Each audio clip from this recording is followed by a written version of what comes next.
اجتهدوا أيها الأحبة الكرام، فقد مضى من رمضان النصف، وها أنتم دخلتم النصف الآخر، وتلك الأيام نداولها بين الناس. وقد صدق الله يوم قال أياما معدودات. يقول ابن القيم وابن الجوزي رحمهم الله تعالى: الله ذكر الأيام المعدودات في رمضان لأن الناس تعدها، يعدون رمضان، اليوم راح 1 راح 2 راح 3 راح 15 16. فالله يريد أن يخبرك إياك أن يسرق منك عمرك، لا ينسرق منك رمضان ويأتي قطاع الطريق إما الهوى أو الشيطان أو النفس أو الملهيات أو غيرها من الفتن، ثم تضيع عليك الشهر. ونحن سنقبل على أيام مباركات عظيمات. العاقل الذي يتغانمها.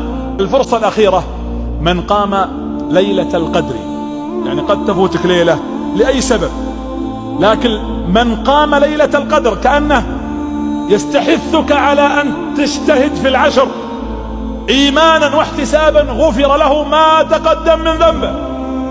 في الحديث: وأن لله عتقاء من النار، وذلك كل ليلة، ويعتق في ليلة القدر أكثر من كل ليلة، ويعتق في آخر ليلة من رمضان ما لم يعتق في رمضان كله.